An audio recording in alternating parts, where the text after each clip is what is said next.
My name is Amelia, and I'm one of the information specialists for Toronto Rehab, currently at the Rumsey Center. I'll be presenting today's session on EndNote versus Zotero, choosing the right tool for you.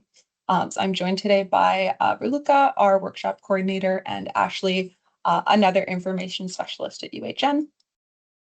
So thank you for joining us for our session today on EndNote versus Zotero, choosing the right tool for you. Today, we're going to get to know the benefits of reference management tools, explore basic and advanced features of reference managers, and compare features between EndNote and Zotero. Let's start with why you should be using a reference manager. There are a lot of tools out there to organize research and support evidence-based practice, and a reference manager is absolutely something you should consider adding to your toolbox if you aren't using one already. Reference managers are mainly used to help track and organize publications like books or journal articles, but they can also be used for other documents like web pages. Anything that you might read or reference to inform your practice or your research. Reference managers are essential for research because we're always building on previous work. And if you're publishing, you'll need a quick and easy way to create citations and bibliographies. Even if your role is more education-based or administrative or clinical, since we're in an academic health system, a reference manager can help support your evidence-based practice by helping you keep track of literature in your area of expertise. Using a reference manager can help you participate in the scholarly conversation in your field, reduce the chances of unintended plagiarism, and once you've gotten a tool and system that works for you, it can help save you time. There are plenty of reference management softwares or citation management softwares. I'm pretty much going to be using reference and citation pretty interchangeably during this session. So just heads up that those are the same things. But there are a lot of different softwares currently available for you to choose from. EndNote is one of the oldest and most established reference management tools out there, but there's about a dozen other possible options. PaperPile seems like it's one of the newest tools, but it's still over 10 years old. So if you're looking to start using a reference manager or you're wondering if you should switch to another one, there should be plenty of resources and supports to help you decide on a tool. And if you're looking for something like product reviews, I'm a big fan of checking something like Reddit. There's usually some good information about how people are using the tools and what their recommendations are. In the meantime, to help make this decision hopefully a little easier, for this session, we're going to be comparing two reference management tools, EndNote and Zotero. So these are the two tools that we use at UHN Libraries, and they're the ones that we can best support you with if you have questions. If you're using another tool, we're happy to learn how to use it with you, but we might not be able to do it justice right off the bat. Otherwise, we highly recommend using either EndNote or Zotero. They're both great tools. One isn't necessarily better than the other. It really just depends on your situation. So this session is for anyone who is already using a reference manager and you're wondering if you should make a switch, but it's also for anyone wanting to start using a reference manager, but you need kind of some information to help decide which one is best for you. For this session, we're going to be comparing features across the two tools.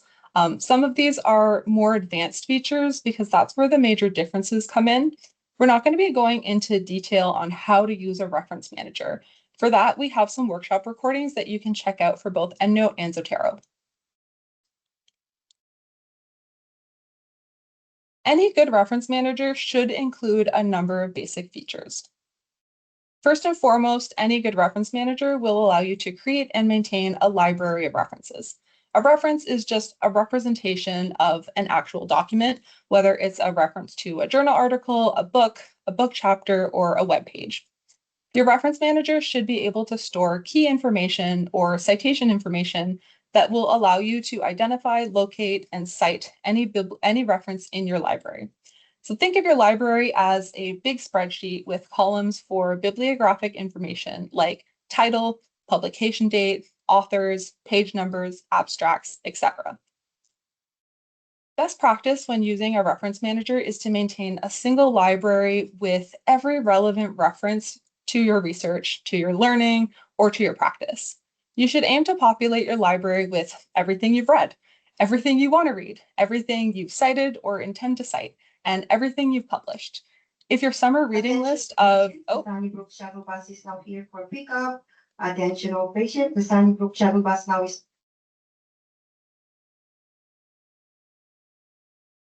Sorry about that. So as I was saying, you're going to want to include everything in your library. If your summer reading list of historical romanticy is relevant to your work, you can add that too, right? I definitely recommend maintaining your own personal library at a minimum, but a team that works together over a long period of time, like a lab or a department or a clinical unit, can also benefit from having a library too, where you can keep track of new research, key papers in your field, orientation readings, team publications, and more. In addition to being able to create and maintain a library, any good reference manager will allow you to create and edit references via manual entry. You'll be able to import references from online databases or individual sources, like a journal article. Your reference manager should accept standard reference types, so you should be able to work with journal articles, books, book chapters, conference abstracts, and more. Your reference manager should allow you to save and annotate PDFs. It should allow you to create groups or folders to organize your references into categories, and it should have a function that helps you identify and remove duplicate references. Trust me, you only want one copy of a reference in your library. Your reference manager should also allow you to search your library by title, author, keyword, or other bibliographic information that would be of interest to you. If you're writing and publishing, your reference manager should be able to create a bibliography with standard citation styles like APA or Chicago, and it should integrate with your word processor, typically Microsoft Word. And finally, a good reference manager will allow you to export citations in a standard format like RIS.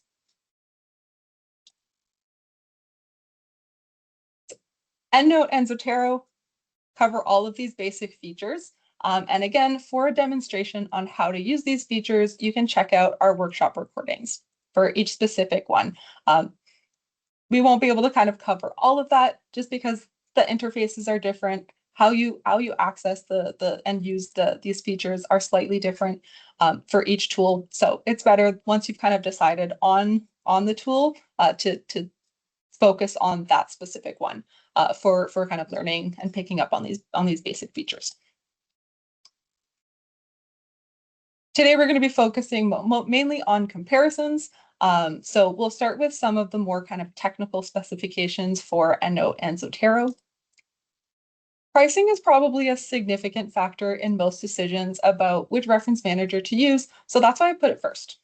EndNote is a one-time purchase, and currently the most recent version of EndNote, EndNote 2025, is $385 Canadian for a single user license. It's meant to be for one person, and you can download it on 3 different computers. I say it's a one-time purchase, but EndNote is frequently updating its product, roughly publishing a new version every year or so. And really, it's only a few new features each time. I'm personally still using EndNote 20 from a few years back.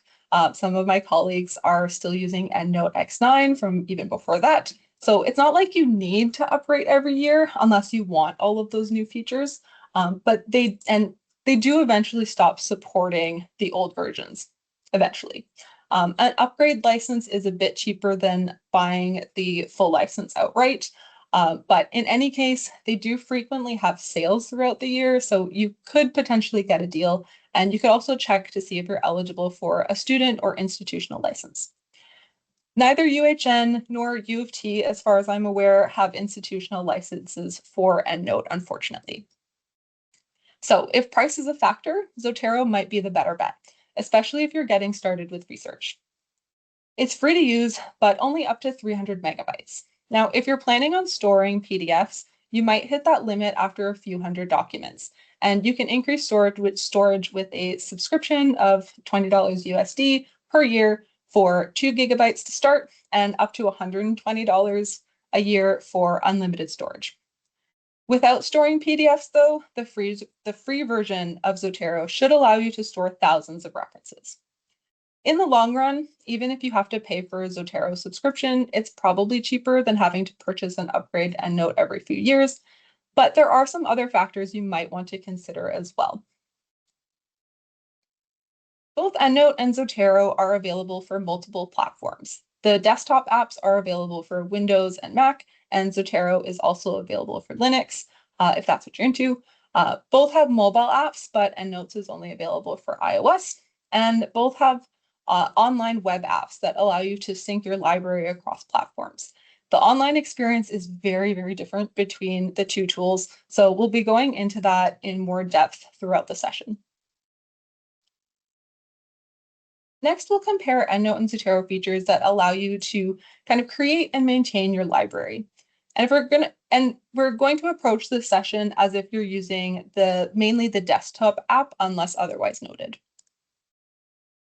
EndNote libraries are stored locally on your device. So in terms of storage, you're really only limited by the capacity of your device. Now, remember I said earlier that the best practice is to maintain a single personal library. If for some reason you need to create more libraries, you can create as many libraries as you want, and they'll be saved as separate files on whatever device you created it on. So it's just like kind of, saving multiple different Excel workbooks.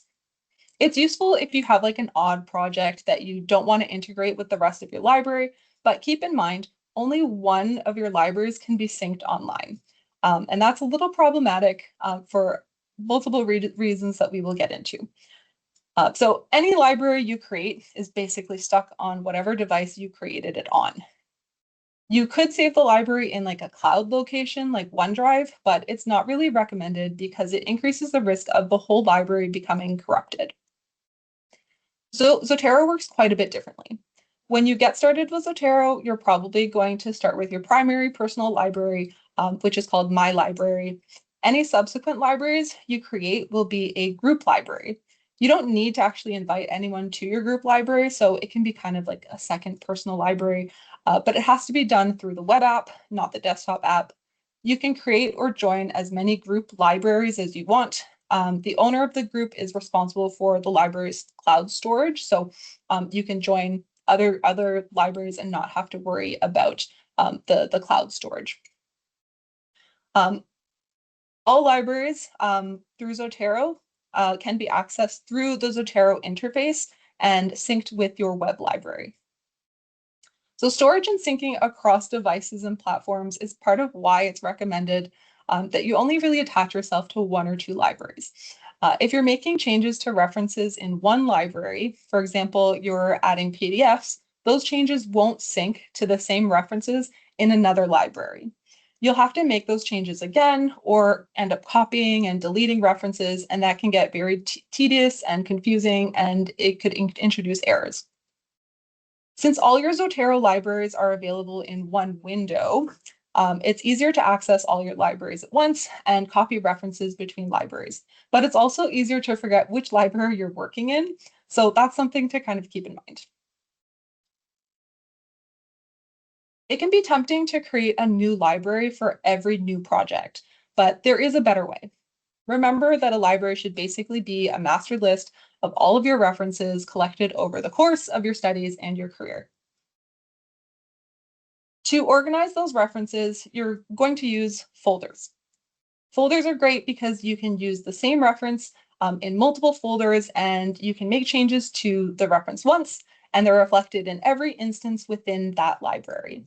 So you can have 1 to 2 libraries, but then you can have as many folders as you want to organize your references in that library. For example, you might want to have a favorites folder. You might want to have a to read folder, or a folder or folders for different topics or different projects or different papers that you're working on. Folders in EndNote are called groups, and in Zotero, they're called collections. But in both tools, you can rename these folders however you'd like. In EndNote, folders can be further organized into group sets. So you get 2 levels of depth. So for example, you could have a group set that's called manuscripts in progress, and within that set, a separate group for each of your projects. You can manually drag and drop references into your groups, but you can also create smart groups. These are groups that automatically populate references from your library based on specific criteria. So for example, you can create a smart group that collects all references that contain the term multiple sclerosis or MS in the title. Or you can create a smart group that contains your name in the author list. Another way to quickly populate a list of specific references in your library is to use groups from groups, which allows you to combine 2 or more existing groups in your library. So for example, if you have your multiple sclerosis group and you have a to read group, you can combine those to find the references in your library that are about MS that you still need to read. Zotero has all of these same features. They're just called different things. Folders are called collections and subcollections, and you can create the equivalents of smart groups and groups from groups using the advanced search to save searches. Unlike EndNote, which gives you only 2 levels of depth when nesting folders, you can kind of keep adding multiple levels of subcollections.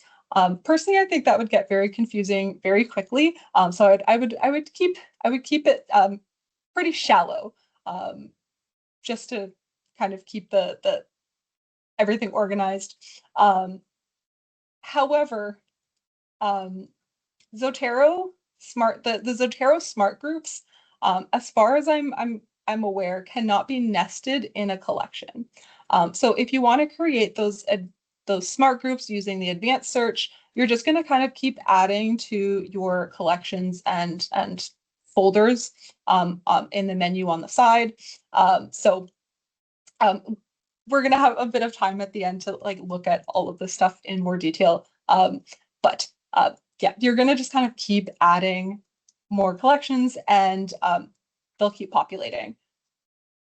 Not a problem if you don't want to use smart groups, but if you're like me and you love kind of creating smart groups for every little thing that you want, it can be helpful to have them nested in something like a group set so they can kind of be tucked away. That you can do in EndNote. Amelia, Yes. there's a question in the chat if now would be a good time, or would you prefer to wait to the end? Yeah, I think we'll be touching on this in a few slides. I think the next slide actually. Okay, sure. Thanks for the question. All right, so the benefit of the folder system is that you can make as many kind of like copies of a reference within your library as you'd like. And making changes to one copy makes those changes to all of the copies, because those copies, like, they know that they're copies of the same record, basically. The folder system falls apart, though, if you have duplicate references in your library. So this can happen in multiple ways. Maybe you're bulk importing references from multiple databases with overlapping content, or maybe you found an article that you really want to read, and you've added it to your library without realizing that you already did that last week. You should periodically check your library to avoid potential confusion, because both EndNote and Zotero will treat duplicates as like separate records once they're in your library. So they won't automatically know that they are duplicates unless you label them as such. So the consequence of having these 2 records that, you know, are functionally the same is if you make changes to one of the records, it won't be reflected in the other. And once you start kind of moving things around into different projects and different groups, you're going to have differences in the records. Duplicate detection can be kind of tricky, and neither EndNote nor Zotero are particularly smart about detecting them. So for example, if there's like a slight difference in the titles between 2 of the duplicate records, like one has the word beta written out as beta, but the other uses the Greek letter beta, they might not be identified as duplicates. Deduping is kind of like one of my favorite things. So I can talk about it forever, but what's important for you to know is that you can ask EndNote to detect duplicates when you're importing a file or by using the Find Duplicates feature. Zotero will automatically identify potential duplicates and populate a folder of like duplicate items. So you have 2 different kind of ways to find your duplicates in the 2 different tools. In both cases, you likely have to do some sort of manual review to verify that the records are actually duplicates. In EndNote, the duplicate records are just sent to the trash. In Zotero, they can be merged, which I think is a really cool feature, and can be really helpful if the records have like different levels of completeness, or if you've already started sorting them in collections and tagging them and adding notes. All right, so this is where we're going to be talking about sharing your library. Yeah, so we've talked about creating a library, organizing your library. Now we'll go over the sharing part, because most research and most papers are done collaboratively, right? So being able to share references with colleagues is pretty important. But sharing a library is another feature where EndNote and Zotero operate very, very differently. So to answer your question, Catherine, both tools will allow you to export copies of your references or a copy of your whole library. And you could email those files to yourself, to your colleagues, but it's not really ideal for collaboration, right? Because we're just creating more copies, which is essentially just creating another library to maintain. We want to limit the number of libraries that we're working with. So we're focusing here on the online sharing aspect and online collaboration. So remember, for EndNote, you can only sync a single library online, which basically means that you can only share one library. In most cases, that's going to be your personal library. Alternatively, instead of sharing the whole library, you could share a single folder or single group once it's in your online library. That sounds like a doable system until I looked into it a bit more. And you can only do this with like the latest or the like latest versions of EndNote. So I have the version of EndNote from a few years ago. I can't do this like online collaboration. I can't sync my library online. And remember, the version of EndNote I have is only like 3 or 4 years old. So it's a little bit wild. But even if you do have the latest version of EndNote, everyone that you're trying to share with will also need the latest version of EndNote, or you would share your login information, but that's obviously something that we don't advocate for. For Zotero, we've kind of touched on this concept of the group libraries. You can't really collaborate with your personal library, so your My Library. I haven't been able to find a feature that allows you to like collaborate within that. You can share it, but I don't think you can collaborate. So instead, you would have to create a group library.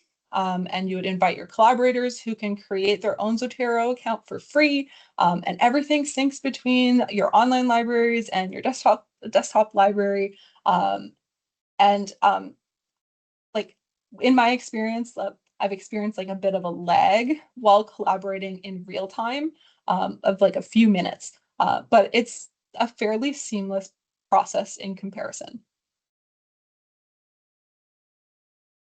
So, Catherine, I hope that did answer your question.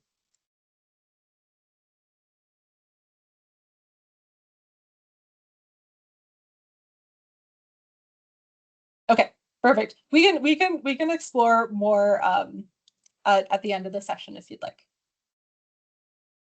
All right, so this next section is all around the different ways that you can add references to your library, which is a fairly straightforward process. So I'll be going through the different kind of features a little bit quickly. If you've done a literature search in a database like Medline, you might have something like an RIS file, which will allow you to bulk import multiple references at once, right? You can import thousands of references all at the same time. Both EndNote and Zotero handle this process very well with common reference formats, which is perfect for most people. If you want more control over how your references are added to your library, maybe you need to extract atypical metadata. EndNote allows you to create custom import filters to do so. Both EndNote and Zotero have browser plugins that allow you to save citation information and PDFs with one click. or like that's the idea anyway. So if you are reading an online journal article, you should be able to click the browser plugin and it will save the reference information and the PDF if it's available to you to your library. If you don't have EndNote Web and you don't have the most recent version of EndNote, it's not as seamless and requires a few more clicks, but it is possible. And with Zotero, it is as simple as one click. Zotero also has the added benefit of being able to save a snapshot of a web page, which I think is a really, really cool feature. And it can be really helpful for projects where you are doing a lot of kind of gray literature searching or saving gray literature, like web pages, for example. Both EndNote and Zotero have features that can help you keep up with new research by setting up automated searches for literature that you can review before adding to your library.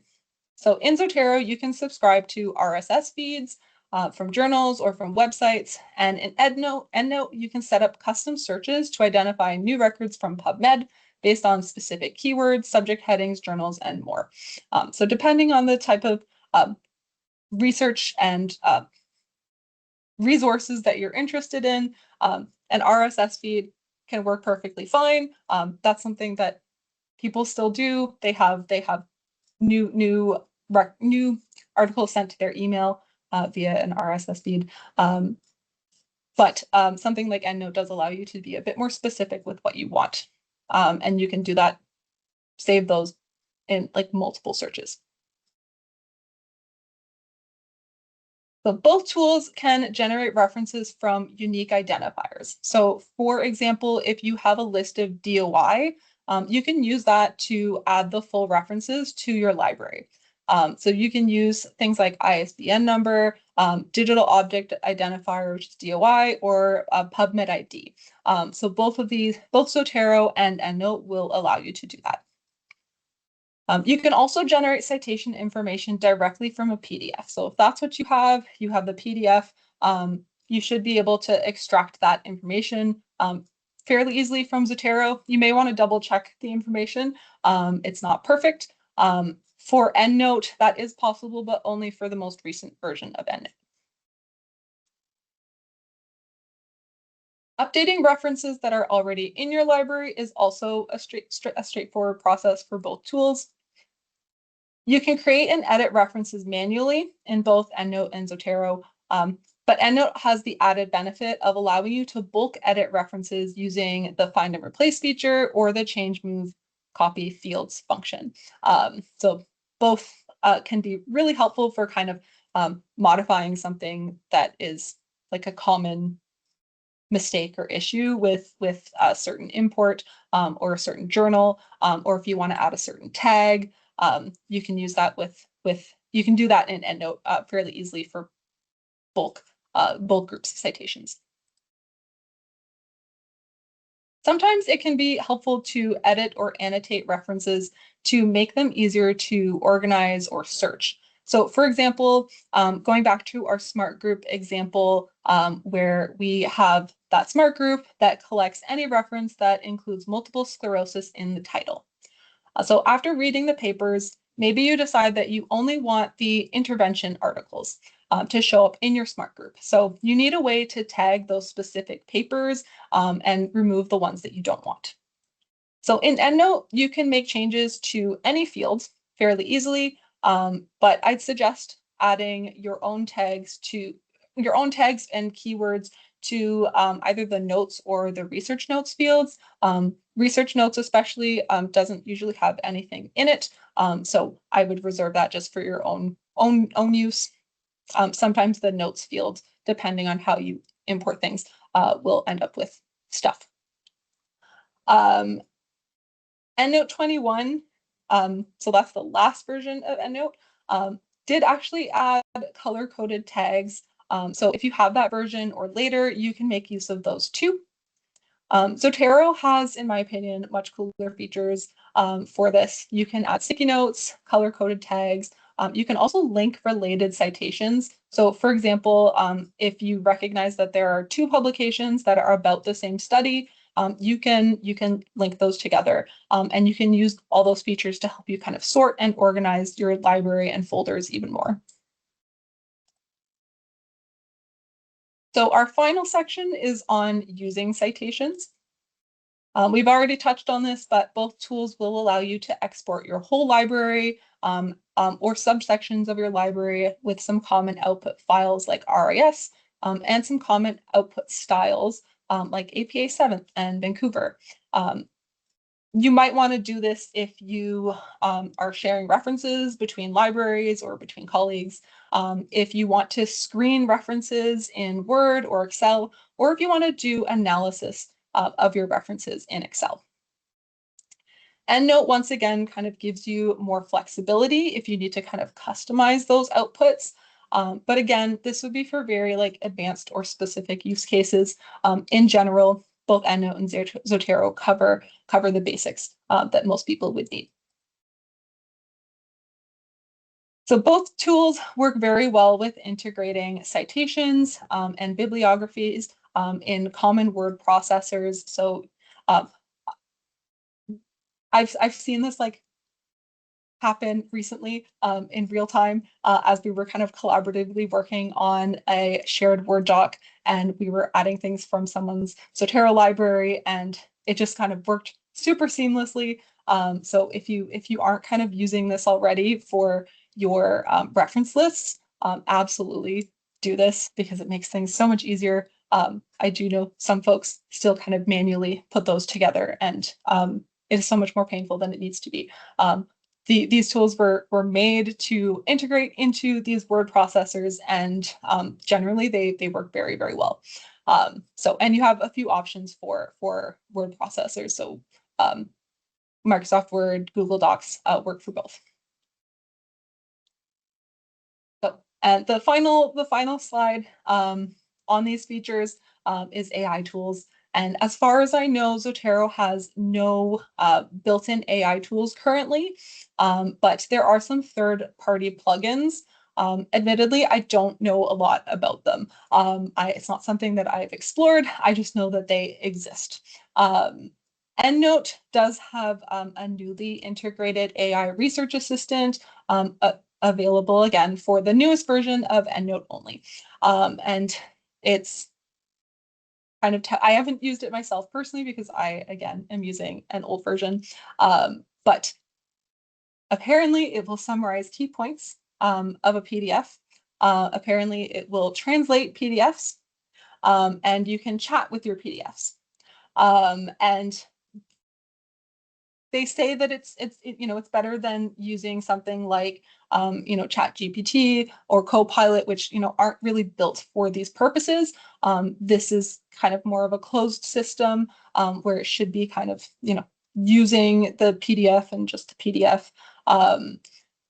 But this is still a very new technology. If you do get a chance to use it, be aware of copyright.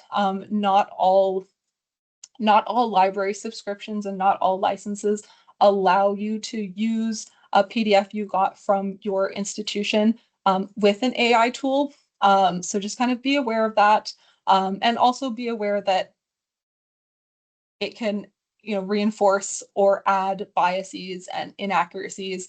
So you have to verify any information anyway. So, but still a very, very new area. I haven't heard much about folks using it yet, but keeping an eye and ear out for that. All right, so we're going to end the session with a bit of a final wrap up and my personal scorecard. So if you're thinking pricing, I gotta say Zotero as a free tool is the winner when it comes to pricing. Very much the winner when it comes to collaboration because you can use the online tool or the online web app and create those group libraries very seamlessly.